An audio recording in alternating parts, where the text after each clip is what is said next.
welcome to week 5 of the Full-Circle Reboot series. I promised y'all better makeup this week, and well, it is better because at least it's there this time. But yeah, if I'm looking a little messy, it's because I kind of went on my own spontaneous adventure today with some friends to help set the new world record for the longest ice cream sundae ever made. Yeah, I know, I'm a health coach, but it's my cheat day today. So anyway, last week's focus was on guided meditation, which was one of my homework assignments.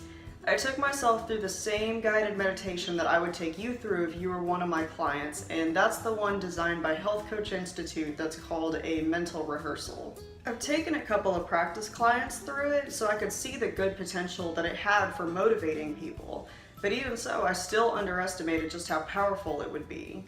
What made it have such an impact was that it asks you to summon the best version of yourself in your head. The one that has everything that you want in life.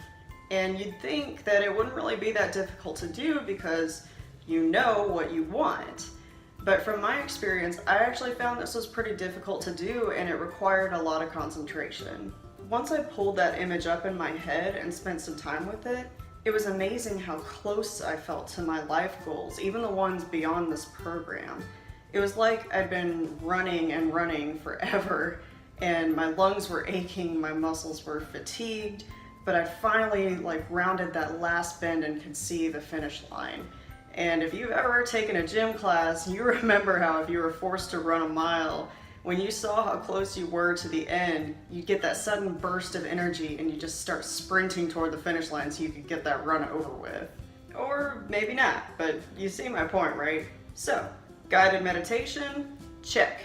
And it's something that I really liked, and I want to keep doing this in the future. Next up was for me to work on my health coaching program, which I spent about an hour and a half on. I'm on a particularly dense section of material right now, and I'm going through all of my notes from health coaching school to make sure that I don't miss anything. So I wish that I could say I had completed a bigger chunk of the material, but I'm kind of actually still in the brainstorming stages and will probably be in that stage for a while longer. My last homework assignment was to get back into belly dancing, which I did.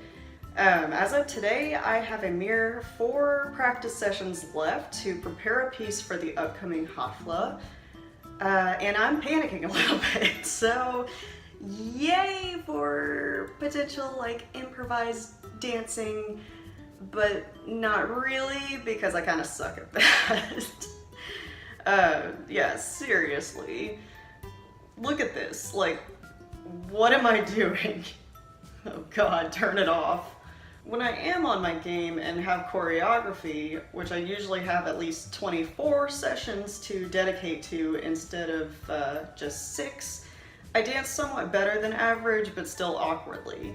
So if you want to see that, I'll put a couple links in the description below, one for evidence of me dancing decently, and another link to buy tickets to the upcoming Hafla if you want to see a potential messy disaster in action, live.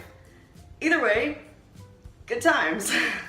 Alright, so what we're going to focus on this week is our stomachs, specifically with regards to when we're hungry and full and how hungry and full we are. I don't have much I can talk about in this video because I want to save the truly juicy details for those of you who pay to be blessed with my presence on a weekly basis. So all I'm going to say is basically that you need to pay attention to how full you're feeling so you don't eat to the point of feeling stuffed, and also plan your meals accordingly so that you have your meal ready to eat in front of you before you feel ravenous. Simple, right? Because if you think about it, when you're starving, you scarf down whatever's the easiest to get to, and when you overeat, you feel bloated and miserable. Scarfing can lead to overeating because you just eat your food so fast that your stomach doesn't even have time to tell you it's full until it's too late.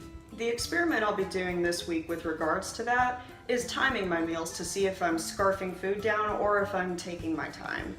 Now, if y'all remember when I was discussing about how my jacked up teeth kind of slow down how I can eat, Y'all probably can guess that I am not a scarfer. So I'm kind of expecting that when I time my meals, they're probably gonna last somewhere around 15 minutes. So we'll see what happens. My next 2 homework assignments both get to be customized.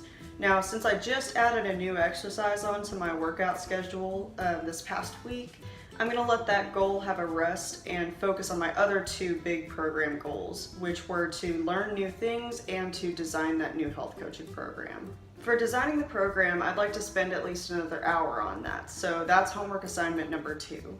Homework assignment number 3 is going to be to spend at least 1 hour learning about inspirational people. I recently found this on successful women, so I think that this will actually be really positive for me, because sometimes it can be hard to be proud of having a uterus when it attacks itself and you for a fourth of your life. So it'd be interesting to see what women can still do despite having to deal with these masochistic menstrual monsters. Check in next week to see how I did. In the meantime, be sure to subscribe to this channel with the notifications turned on and follow Mingled Vitality on Facebook, Instagram, and Twitter so you'll be sure to know as soon as the next video comes out. Thank you for visiting my citrusy sanctuary. Peace out.